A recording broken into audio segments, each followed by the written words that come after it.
दोस्तों नमस्कार, this is Alok Tripathi. घटना चक्र में आपका स्वागत है। उम्मीद करता हूं कि यूपीपीसीएस रिवीजन बैच में आपकी तैयारी बहुत अच्छी चल रही होगी और 12 अक्टूबर को आपका एग्ज़ाम है और एग्ज़ाम के पहले हमारी कोशिश है कि आपको सिलेबस पूरा रिवाइज करवा दिया जाए, आपके पास कंटेंट पहुंच जाए। बुकलेट हमारी तैयार हो रही है, अंतिम चरण में है। आज हम चर्चा करेंगे वित्त आयोग की। वित्त आयोग की चर्चा करने से पहले थोड़ी बातचीत।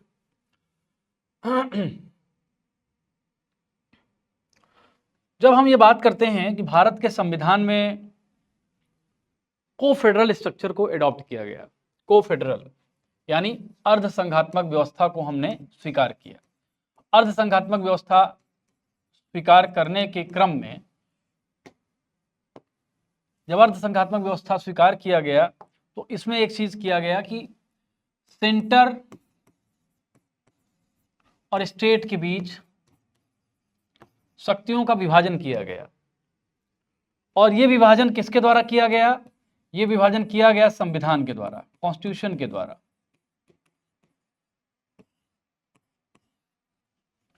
लेकिन हम अर्ध संघात्मक व्यवस्था क्यों कहते हैं? संघात्मक व्यवस्था में यह होता है कि जब कई सारे स्टेट्स यानी प्रांत मिलकर सेंटर को यह अधिकार देते हैं कि भैया तुम हम पर शासन करो, तुम हमारे लिए कानून बनाओ, तुम इस देश को संभालो। जैसे अमेरिका फेडरल स्टेट है। अमेरिका क्या है? फेडरल स्टेट है। लेकिन when we talk about the country like India, ये फेडरल स्ट्रक्चर अपने आप में प्रैक्टिकल भी नहीं है। और 1947 में जब भारत आज़ाद हो रहा था तो भारत की आज़ादी की दास्तान ऐसी थी, ऐसी भौतिक परिस्थितियां थीं कि फेडरल कंडीशन को स्वीकार करना अपने ऊपर ही तलवार भांजना था, क्योंकि 565 से ज़्यादा देसी रियासतें थीं। उन रियासतों का अपना एक चैलेंज था, चुनौती थी कि कैसे एक करना है, कैसे एक रखना है। तो ये सारी चुनौतियां जब थी तो संविधान वेत्ताओं ने यह समझा कि ना तो हम पूरी तरह एकात्मक व्यवस्था को अपना सकते हैं, ना तो पूरी तरह से यूनिटरी सिस्टम को अडॉप्ट किया जा सकता है, ना पूरी तरह से फेडरल स्ट्रक्चर को अडॉप्ट किया जा सकता है।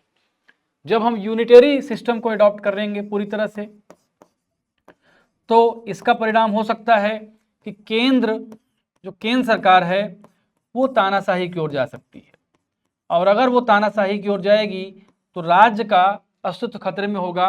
और जो सबसे बड़ी विडंबना होगी वो क्या होगी? संविधान वेत्ता इस बात को लेकर बहुत चिंतित थे कि शक्ति का केंद्रीकरण नहीं होना चाहिए, डिसेंट्रलाइजेशन ऑफ पावर होना चाहिए। तो ये चीज वहां पर क्या होती? ये सपना जो डिसेंट्रलाइजेशन का है वो पूरा हो नहीं पाता। ये एक प्रॉब्लम थी। लेकिन इसी के दरमियान जब इसकी बारी आई तो इसमें भी एक समस्या थी कि फेडरल स्ट्रक्चर में स्टेट को बहुत पावर मिल जाती है। स्टेट का मतलब यहां प्रोविंस से समझिएगा आप। स्टेट को बहुत ज्यादा पावर मिल जाती है और ये पावर कई बार देश के एकीकरण में, देश की एकता में खतरा पैदा होता है, यानी देश की यूनिटी को खतरा पैदा कर सकता है। और at that time in 1947 India was facing so much challenges, so many challenges. At that time princely states थे, princely states were demanding their autonomous status. और अगर उनके ऑटोनॉमस स्टेटस को केंद्र सरकार स्वीकार कर लेती तो क्या होता? भारत विभाजित हो जाता और हम आज जहां हैं इस स्थिति में खड़े नहीं रह पाते। इसीलिए बीच का रास्ता अपनाया गया, मध्यम मार्ग। वैसे भी हम भारतीय बुद्ध के मार्ग को बहुत प्रश्रय देते हैं, बहुत महत्व देते हैं। हम क्या करते हैं? बीच का रास्ता तलाशते हैं। और बीच का रास्ता ये था अर्ध संघात्मक। इसमें क्या था कि सामान्य परिस्थितियों में फेडरल स्ट्रक्चर जैसी चीज होगी, लेकिन जब इमरजेंसी कंडीशन बनेगी, इमरजेंसी कंडीशन जब बनेगी तो यही कंडीशन यूनिटरी हो जाएगी, ताकि देश की एकता भी बची रहे और केंद्र के पास इतनी शक्ति ना हो कि वो तानाशाही की ओर जा पाए। और इसी स्ट्रक्चर को आदर्श रूप देते हुए, इसी स्ट्रक्चर को सामान्य व्यवहार में लाने के लिए वित्तीय संबंध, जो केंद्र और राज्य के बीच वित्तीय मामले होते हैं, जो फाइनेंशियल मामले होते हैं, फाइनेंशियल जो मामले होते हैं, खासकर जो करों का बंटवारा होता है, करों का बंटवारा कैसे हो, किस तरह से हो, कितने परसेंटेज हो, कैसे डिसाइड किया जाए। इसीलिए एक संस्था की बात होती है और उस संस्था का नाम क्या है, फाइनेंस कमीशन। फाइनेंस कमीशन भारतीय संविधान के आर्टिकल 280 में फाइनेंस कमीशन संबंधी प्रावधान है, वित्त आयोग संबंधी प्रावधान है जिसकी चर्चा हम कर रहे हैं। तो आर्टिकल कौन सा है, अगर हम वित्त आयोग की चर्चा करेंगे तो आर्टिकल 280 में राष्ट्रपति द्वारा प्रत्येक 5 वर्ष के अंतराल पर, राष्ट्रपति द्वारा प्रत्येक 5 वर्ष के अंतराल पर आवश्यकता अनुसार उससे पहले एक वित्त आयोग के गठन का प्रावधान करता है। एक वित्त आयोग के गठन का प्रावधान किया गया है। संविधान के अनुच्छेद 281, भारतीय संविधान के अनुच्छेद 281 के तहत वित्त आयोग राष्ट्रपति द्वारा नियुक्त किए जाने वाले एक अध्यक्ष और 4 अन्य सदस्यों से मिलकर बनता है। यानी एक चेयरमैन होता है इसमें, एक चेयरमैन प्लस 4 मेंबर अदर होते हैं, 4 अदर मेंबर्स होते हैं। प्रथम वित्त आयोग का गठन केसी नियोगी की अध्यक्षता में 22 नवंबर 1951 को हुआ था। एक डिटेल है, 22 नवंबर 1951 को किया गया था। संविधान के अनुच्छेद 241 आई पंचायतों हेतु और 243 वाई नगर पालिकाओं हेतु राज्य वित्त आयोग की बात करती है, जो एक संवैधानिक संस्था है। अब लोकपाल की बात करेंगे और जो अन्य महत्वपूर्ण आयोग होंगे उसकी चर्चा करेंगे। अंतरराष्ट्रीय स्तर पर नागरिकों की शिकायतों के निवारण हेतु बनाई गई संस्था को ओम्बुड्समैन के नाम से जाना जाता है। स्वीडन जैसे देशों में सबसे पहली बार ओम्बुड्समैन शब्द मिलता है। क्या मिलता है? ओम्बुड्समैन। ओम्बुड्समैन का जो लिटरल अर्थ होता है, ये होता है एक ऐसा व्यक्ति, एक ऐसी कल्पना, एक ऐसा शक्तिशाली व्यक्ति जो किसी भी देश के, जो एक लोकतांत्रिक देश के किसी भी अधिकारी के खिलाफ जांच कर सकता है भ्रष्टाचार की। और ये एक आदर्श संकल्पना है। इसी आदर्श संकल्पना को लोकतंत्र का आधार मानते हुए दुनिया भर के कई देशों ने ओम्बुड्समैन प्रणाली को लागू करने का प्रयास किया। यूरोप, जो कि बहुत विकसित लोकतंत्र पहले से वहां थे, तो वहां ये प्रयास सबसे पहले शुरू होते हैं, ऑब्वियस सी बात है। स्वीडन जैसे देशों में और भारत में भी 1966 में के बाद प्रयास जारी रहे, प्रयास किए गए, लेकिन लोकपाल जैसी संस्था को स्वीकार्यता नहीं मिली। लेकिन 2011-12 में एक आंदोलन हुआ, अन्ना आंदोलन। उस आंदोलन के बाद उनकी मांग थी कि लोकपाल अधिनियम लाया जाए, लोकपाल अधिनियम के माध्यम से लोकपाल जैसी संस्था को स्थापित किया जाए। और the then Congress government, the then UPA government ने उसको एक्सेप्ट किया, उसको स्वीकार किया। और स्वीकार करते हुए एक एक्ट लाया गया जिसका नाम था लोकपाल और लोकायुक्त अधिनियम 2013। लोकपाल और लोकायुक्त अधिनियम 2013, जिस पर राष्ट्रपति ने 1 जनवरी 2014 को साइन कर दिया। 1 जनवरी 2014 को राष्ट्रपति महोदय ने इस पर साइन कर दिया। इसके तहत केंद्रीय स्तर पर लोकपाल और राज्यों के स्तर पर लोकायुक्त की नियुक्ति का प्रावधान किया गया है। हालांकि लोकायुक्त के संदर्भ में अगर हम बात करें तो कई सारे स्टेट, जैसे महाराष्ट्र जैसे स्टेट, पहले भी अपने यहाँ लोकायुक्त संबंधी अधिनियम या प्रावधान कर चुके थे। लेकिन केंद्र स्तर पर, केंद्रीय विधायिका के स्तर पर 2013 में ये प्रावधान किया गया और इस प्रावधान के द्वारा राज्य स्तर पर लोकायुक्त की व्यवस्था की गई और केंद्र स्तर पर लोकपाल की व्यवस्था की गई। ये अपने आप में एक बहुत क्रांतिकारी कदम माना गया उस समय, और ये माना गया कि लोकपाल बन जाएगा, सब ठीक हो जाएगा। हालांकि आदर्श व्यवस्था की संकल्पना लोकतंत्र में लोग करते हैं और उस संकल्पना को प्राप्त करने के लिए, वहां तक पहुंचने के लिए अलग अलग टैक्टिक अपनाते हैं और उस टैक्टिक में लोकपाल का भी अपना एक रोल है। अब ये संस्थाएं गैर संवैधानिक दर्जे वाली वैधानिक निकाय हैं, यानी ये कॉन्स्टिट्यूशनल नहीं है, ये संवैधानिक संस्थाएं नहीं हैं, लेकिन वैधानिक संस्थाएं हैं। अब इस अधिनियम के तहत केंद्र स्तर पर लोकपाल संस्था के अंतर्गत एक अध्यक्ष, ये चीज आप याद रखिएगा, एक अध्यक्ष 8 से अनधिक सदस्यों का प्रावधान किया गया है। लोकपाल के अध्यक्ष और सदस्यों की नियुक्ति कौन करता है? राष्ट्रपति द्वारा प्रधानमंत्री की अध्यक्षता वाली एक चयन समिति की अनुशंसा पर की जाती है। इस चयन समिति में कौन कौन होता है? इस समिति में सदस्यों के रूप में लोकसभा अध्यक्ष, लोकसभा स्पीकर, लोकसभा में विपक्ष का नेता, एलओपी, भारत के मुख्य न्यायमूर्ति या उनके द्वारा नामित उच्चतम न्यायालय का कोई न्यायाधीश तथा प्रधानमंत्री एवं उपर्युक्त सदस्यों द्वारा दी गई सिफारिश के आधार पर राष्ट्रपति द्वारा नामित एक विख्यात विधिवेत्ता शामिल होते हैं। लोकपाल संस्था का गठन मार्च 2019 में किया गया तथा सर्वोच्च न्यायालय के सेवानिवृत्त न्यायाधीश पिनाकी चंद्र घोष इसके प्रथम अध्यक्ष बने। यानी भारत के प्रथम लोकपाल कौन बने? पिनाकी चंद्र घोष, इसको याद कर लीजिए। वर्तमान में 10 मार्च 2024 से न्यायमूर्ति एम खानविलकर इसके अध्यक्ष हैं, याद रखिएगा, एम खानविलकर।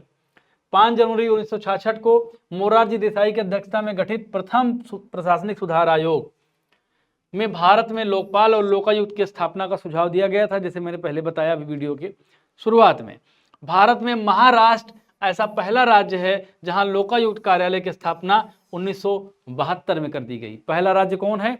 महाराष्ट्र, याद कर लीजिए। Maharashtra was the first state which established Lokayukta in 1972। ध्यातव्य है कि ओडिशा पहला राज्य था जिसने लोकायुक्त से संबंधित विधेयक 1970 में पारित किया था, मगर इसे 1983 में लागू किया गया था। अगर कानून बनाने की बात आएगी तो कानून बनाने में ओडिशा पहले नंबर पर आएगा, लेकिन लोकायुक्त कार्यालय की स्थापना की अगर बात आएगी तो महाराष्ट्र पहले स्थान पर आएगा। उसके बाद वर्ष 1993 में गठित वोहरा समिति का संबंध राजनेताओं और अपराधियों के बीच गठजोड़ की जांच करने से था। यानी नेक्सस जो होता है,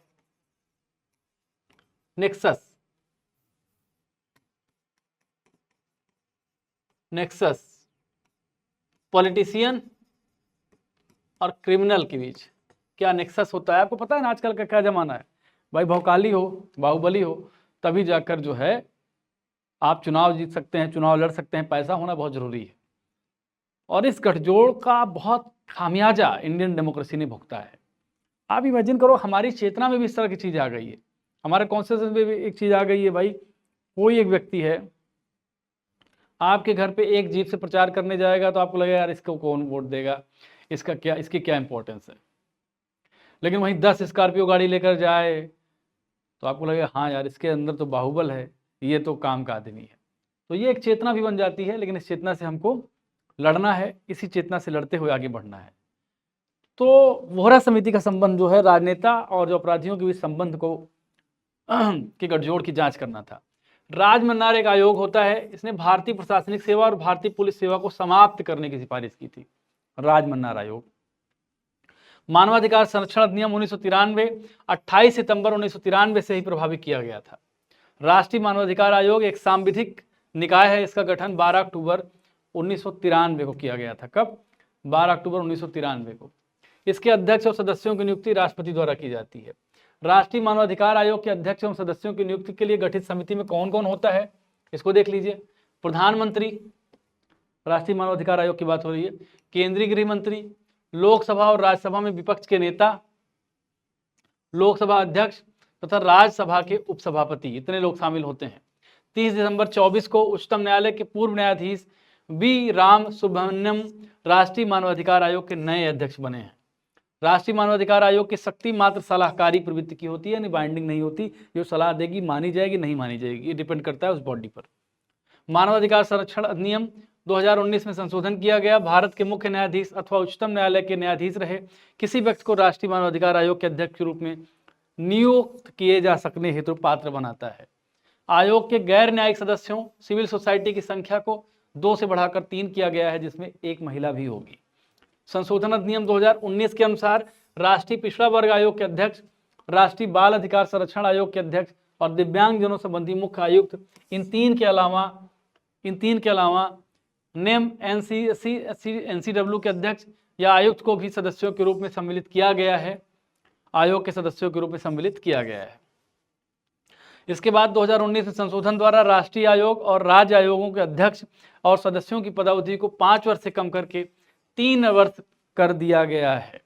यह संशोधन अधिनियम राज्य के मुख्य न्यायाधीश अथवा उच्च न्यायालय के मुख्य न्यायाधीश या न्यायाधीश किसी ऐसे व्यक्ति को राज्य मानवाधिकार आयोग के अध्यक्ष के रूप में नियुक्त किए जा सकने हेतु योग्य बनाता है। उत्तर प्रदेश के अगर संदर्भ में लोकायुक्त की बात की जाए तो इसकी अवधि को फरवरी 2024 के अधिनियम द्वारा पुनः संशोधित कर 5 वर्ष या 70 वर्ष की आयु तक कर दिया गया है। भारत का विधि आयोग एक गैर सांविधिक निकाय है जिसे विधि और न्याय मंत्रालय भारत सरकार के विधि कार्य विभाग के अधिसूचना द्वारा गठित किया जाता है। स्वतंत्र भारत का पहला विधि आयोग 1955 में एम सीतलवाड़ की अध्यक्षता में गठित किया गया था। अब 1 सितंबर 2024 से 31 अगस्त 2027 तक 3 वर्षों की अवधि के लिए भारत के 23वें विधि आयोग के गठन को राष्ट्रपति द्वारा स्वीकृति प्रदान की जा चुकी है। राष्ट्रीय महिला आयोग के बारे में अगर बात करें तो ये एक सांविधिक निकाय है और ये राष्ट्रीय महिला आयोग अधिनियम 1990 के तहत जनवरी 1992 में अस्तित्व में आया। संविधान के अनुच्छेद 315 के द्वारा संघ के लिए एक लोक सेवा आयोग और प्रत्येक राज्य के लिए एक लोक सेवा आयोग की व्यवस्था की गई है। आर्टिकल 316 के तहत संघ लोक सेवा आयोग और संयुक्त लोक सेवा आयोग के अध्यक्ष और अध्यक्ष सदस्यों की नियुक्ति राष्ट्रपति द्वारा की जाती है। अब संविधान के अनुच्छेद 323 के अनुसार संघ लोक सेवा आयोग अपना वार्षिक प्रतिवेदन राष्ट्रपति को, जबकि राज्य लोक सेवा आयोग अपना वार्षिक प्रतिवेदन किसको देता है? राज्यपाल को देता है। राष्ट्रीय महिला आयोग का गठन एक संवैधानिक निकाय के रूप में राष्ट्रीय महिला आयोग अधिनियम 1990 के तहत जनवरी 1992 में किया गया। इस अधिनियम की धारा 10 में क्या है? राष्ट्रीय महिला आयोग के कार्य को उपबंधित किया गया है। बिंदेश्वरी प्रसाद मंडल की अध्यक्षता में वर्ष 1979 में मंडल आयोग का गठन किया गया था। मंडल आयोग का काम क्या था? सामाजिक और शैक्षिक रूप से पिछड़े वर्गों की लोगों की पहचान करना। 7वें संविधान संशोधन 1956 की धारा 21 के द्वारा संविधान में जोड़े गए नए अनुच्छेदों 350A और 350B के तहत क्रमशः प्राथमिक स्तर पर मातृभाषा में शिक्षा की सुविधाएं तथा भाषाई अल्पसंख्यक वर्गों के लिए विशेष अधिकारी के संबंध में उपबंध किए गए हैं। अनुच्छेद 350 के तहत भाषाई अल्पसंख्यक वर्गों के लिए एक विशेष अधिकारी होगा जिसे राष्ट्रपति नियुक्त करेगा। इसके तहत प्रत्येक राज्य हेतु बल्कि केंद्रीय स्तर पर भाषाई अल्पसंख्यकों के लिए एक विशेष अधिकारी के पद का प्रावधान किया गया है। इस अधिकारी को भारत में भाषाई अल्पसंख्यकों के लिए आयुक्त का पदनाम दिया गया है। अब अंतर्राज्यीय परिषद की बात करेंगे। अंतर्राज्य परिषद कुछ परिषदों की, कुछ संस्थाओं की, इसकी स्थापना होती है 1990 में, राष्ट्रीय विकास परिषद 1952 में, केंद्रीय स्वतंत्रता आयोग 1964 में, राष्ट्रीय मानवाधिकार 1993 में है। अब अस्थायी विशेष प्रावधान की बात करते हैं। भारतीय संविधान के भाग 21 में अनुच्छेद 369 से 392 तक अस्थायी संक्रमणकालीन विशेष उपबंधों का प्रावधान है। जैसे 370 में जम्मू कश्मीर के बारे में प्रावधान है, जिसके प्रावधानों को लगभग अब खत्म कर दिया गया है। 371 में महाराष्ट्र और गुजरात राज्यों के संबंध में, 371 का नागालैंड राज्य के संबंध में, 371 खा असम राज्य के संदर्भ में विशेष उपबंध, गा में मणिपुर राज्य के संबंध में, घा में आंध्र प्रदेश और तेलंगाना राज्य के संदर्भ में बात की गई है। अंगा में आंध्र प्रदेश में केंद्रीय विश्वविद्यालय की स्थापना की बात की गई है। चा में सिक्किम राज्य के संबंध में, छा में मिजोरम राज्य के संदर्भ में उपबंध है। जा में अरुणाचल प्रदेश राज्य के संदर्भ में, झा में गोवा राज्य के संदर्भ में, इया में कर्नाटक राज्य के संबंध में उपबंध है। अब चुनाव आयोग की चर्चा करेंगे हम। चुनाव आयोग की चर्चा करने चल रहे हैं। देखिए, किसी भी डेमोक्रेसी में सबसे बड़ी जो चीज़ होती है, इंपॉर्टेंट चीज़ होती है, जब आप डेमोक्रेसी की चर्चा करते हैं, लोकतंत्र की चर्चा करते हैं, तो डेमोक्रेसी का एक बहुत बड़ा आधार क्या होता है? डेमोक्रेसी का एक बहुत बड़ा आधार होता है चुनाव। डेमोक्रेसी का बहुत बड़ा आधार क्या होता है? इलेक्शन। और वो भी इलेक्शन कैसे हो? इलेक्शन पारदर्शी हो, यानी कैसा हो इलेक्शन? ट्रांसपेरेंट हो। और इस इलेक्शन को ट्रांसपेरेंट करने की जिम्मेदारी जो दी गई है वो चुनाव आयोग को दी गई है, और चुनाव आयोग को ये जिम्मेदारी दी गई है। और इसका जो उल्लेख है भारतीय संविधान में, ये भाग 15 के अंतर्गत अनुच्छेद 324 से 329 तक जो है निर्वाचन संबंधित प्रावधान उल्लिखित हैं। 24 के तहत एक निर्वाचन आयोग की व्यवस्था की गई है। यह स्थायी और स्वतंत्र निकाय है। यह आयोग संसद, राज्य विधानमंडल, राष्ट्रपति, उपराष्ट्रपति के पदों के निर्वाचन के लिए मतदाता सूची तैयार करने और इन निर्वाचनों के संचालन के लिए अधीक्षण, निर्देशन तथा नियंत्रण के लिए जिम्मेदार होता है। मुख्य निर्वाचन आयुक्त और अन्य निर्वाचन आयुक्त जो होते हैं, ये अधिनियम 2023 के अनुसार मुख्य निर्वाचन आयुक्त और अन्य निर्वाचन आयुक्तों की नियुक्ति राष्ट्रपति द्वारा एक चयन समिति की सिफारिश की जाएगी। इसमें कौन कौन होगा? एक प्रधानमंत्री अध्यक्ष होंगे इसके, फिर लोकसभा में विपक्ष के नेता होंगे, और तीसरा प्रधानमंत्री द्वारा नामित कोई भी केंद्रीय कैबिनेट का मेंबर इसका सदस्य हो सकता है। जैसे अमित शाह को इस बार रखा गया था, विपक्ष के नेता राहुल गांधी, प्रधानमंत्री मोदी थे। वर्तमान में निर्वाचन आयोग के मुख्य निर्वाचन आयुक्त और 2 अन्य निर्वाचन आयुक्त हैं। इनके पास समान शक्तियां होती हैं, उनके वेतन भत्ते अनुलाभ भी समान ही होते हैं, जो कि सर्वोच्च न्यायालय के न्यायाधीश के समतुल्य होते हैं। निर्वाचन आयुक्त का कार्यकाल कितना होता है? 6 वर्ष या 65 वर्ष की आयु पूरा करने तक होता है। अनुच्छेद 324(5) के परंतु के अनुसार मुख्य निर्वाचन आयुक्त को उसके पद से उसी रीति और आधार पर हटाया जा सकता है जिससे सर्वोच्च न्यायालय के न्यायाधीश को हटाया जाता है। जैसे महाभियोग की जो प्रक्रिया होती है, उसी प्रक्रिया के द्वारा निर्वाचन आयुक्तों को हटाया जा सकता है। किसी अन्य निर्वाचन आयुक्त या प्रादेशिक निर्वाचन आयुक्त को मुख्य निर्वाचन आयुक्त की सिफारिश पर उसके पद से हटाया जाता है।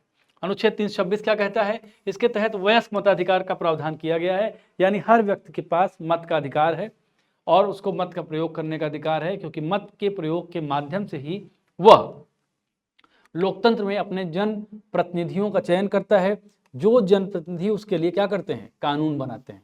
इसलिए मत का प्रयोग और मताधिकार बहुत इंपॉर्टेंट और बहुत पवित्र एक तरह से अधिकार है। भारत में मत देने का अधिकार एक वैधानिक अधिकार है, एक स्टैट्यूटरी राइट है। अब 61st कॉन्स्टिट्यूशनल अमेंडमेंट 1988 द्वारा मताधिकार की आयु जो पहले 21 साल थी उसको 18 साल कर दिया गया है, जो कि 28 मार्च 1989 से प्रभावी है। स्थानीय निकायों, नगर पालिका और पंचायत में चुनाव राज्य निर्वाचन आयोगों 243 का 243(a) के तहत किया जाता है। परिसीमन आयोग का गठन केंद्र सरकार द्वारा संसदीय विधि के तहत किया जाता है, जिसका कार्य क्या होता है? विगत जनगणना के आधार पर चुनाव क्षेत्रों की सीमा निर्धारित करना। भारत में परिसीमन आयोगों का गठन कब कब 4 बार हो चुका है? 52, 63, 73, 2002, और अब फिर से परिसीमन की बात हो रही है, चल रहा है। वर्ष 2002 के परिसीमन आयोग के अध्यक्ष न्यायमूर्ति कुलदीप सिंह थे। परिसीमन अधिनियम 2002 के तहत ही केंद्र सरकार द्वारा 6 मार्च 2020 को न्यायमूर्ति रंजना प्रकाश देसाई की अध्यक्षता में परिसीमन आयोग पुनर्गठित किया गया था, जिसे मूलतः जम्मू कश्मीर संघ राज्य क्षेत्र तथा 4 उत्तर पूर्वी राज्यों असम, अरुणाचल प्रदेश, नागालैंड और मणिपुर के विधानसभा और संसदीय निर्वाचन क्षेत्रों के परिसीमन का कार्य सौंपा गया था। भारत के प्रथम मुख्य निर्वाचन आयुक्त सुकुमार सेन थे, जबकि भारत की प्रथम महिला मुख्य निर्वाचन आयुक्त कौन थी? BS रमा देवी थी। मार्च 2024 में केंद्रीय विधि और न्याय मंत्रालय द्वारा चुनाव आयोग से परामर्श के बाद निर्वाचनों का संचालन नियम the conduct of election rule 1961 के नियम 27(a) में संशोधन कर वरिष्ठ नागरिकों के लिए डाक मतपत्र द्वारा अर्थात घर से मतदान करने की पात्रता आयु को 80 वर्ष से बढ़ाकर 85 वर्ष कर दिया है। अब प्रमुख संविधान संशोधन की बात करेंगे। भारतीय संविधान के भाग 20 के अंतर्गत अनुच्छेद 368 में संसद को संशोधन करने की शक्ति प्राप्त है। 3 प्रकार से होता है ये: साधारण बहुमत द्वारा, विशेष बहुमत द्वारा तथा विशेष बहुमत और राज्यों के अनुमोदन द्वारा। संविधान में संशोधन के लिए विधेयक संसद के किसी भी सदन में प्रस्तुत किया जा सकता है। संविधान संशोधन विधेयक भारतीय संसद के दोनों सदनों द्वारा अलग अलग विशेष बहुमत से पारित होना आवश्यक है।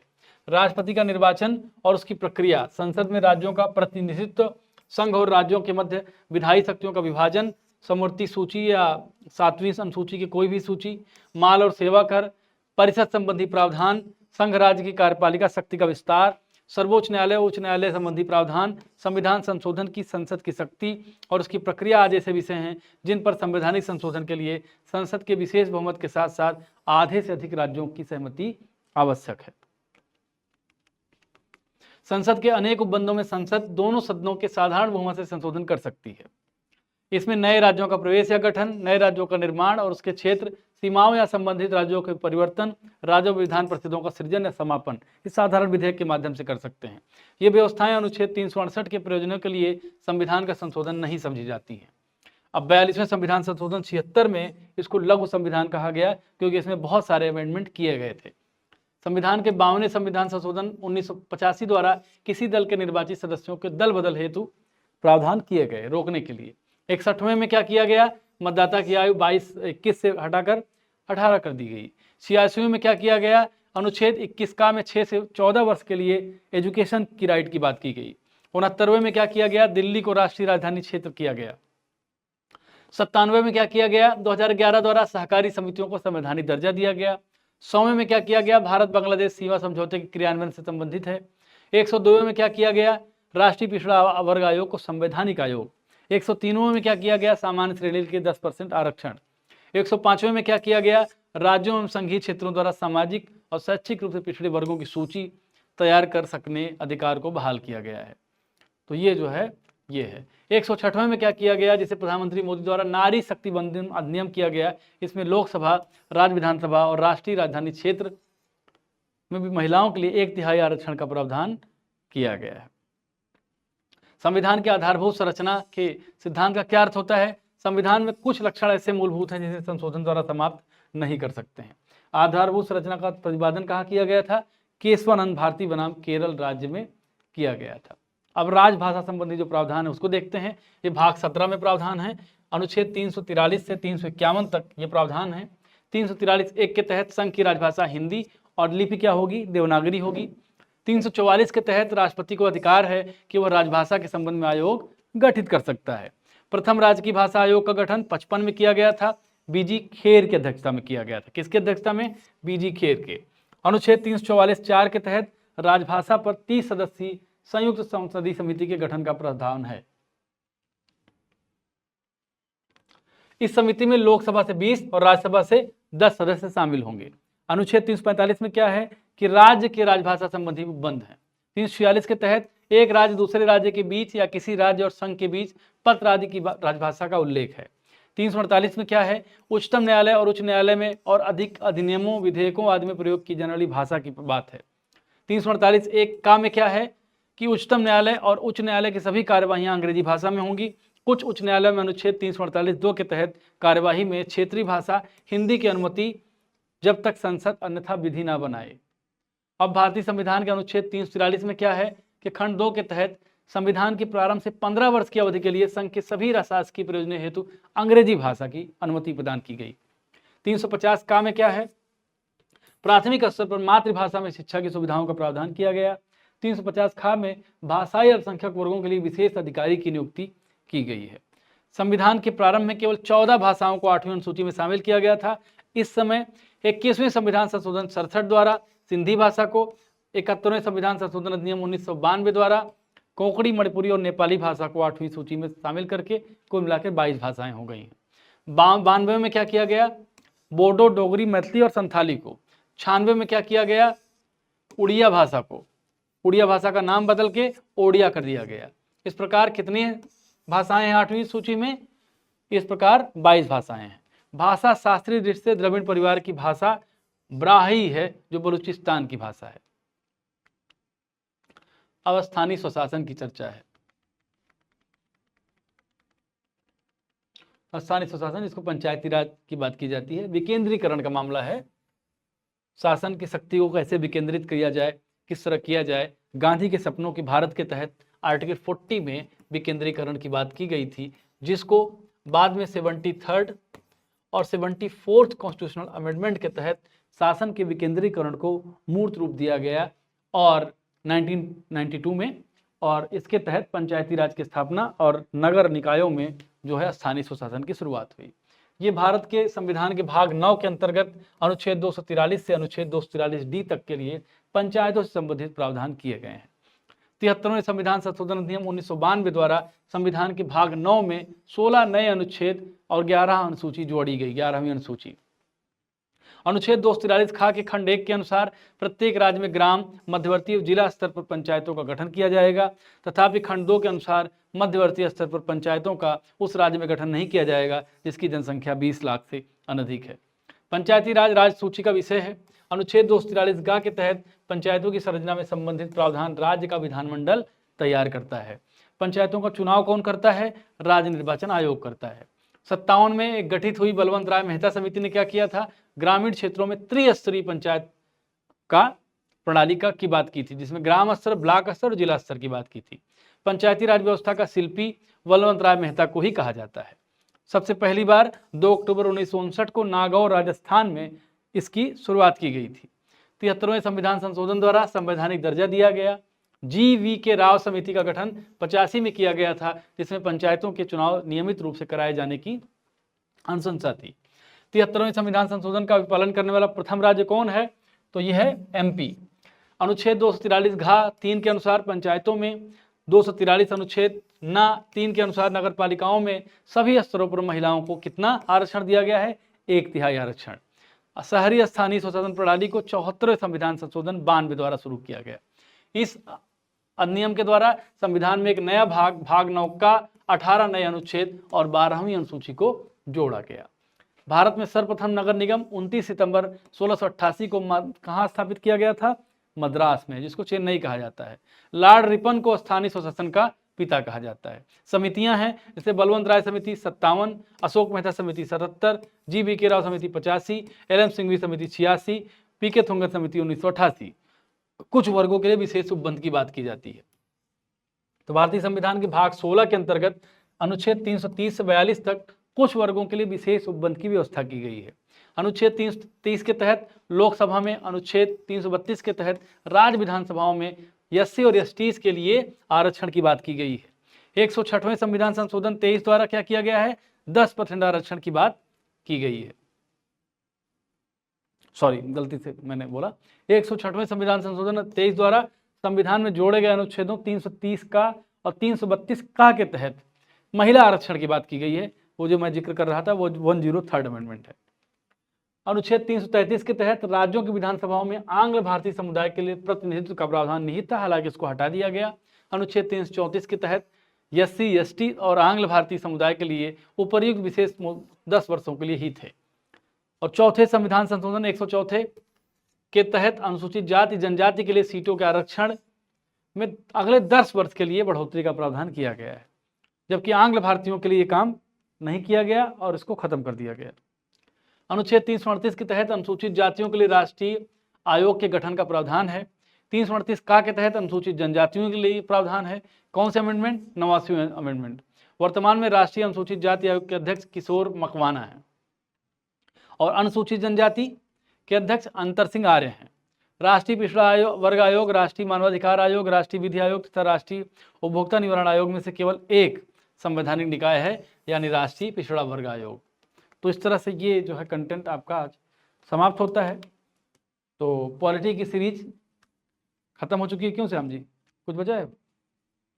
तो फिलहाल आप तैयारी करते रहिए, रिवीजन बैच में जुड़ी रहिए और बहुत सारी शुभकामनाओं के साथ नमस्कार।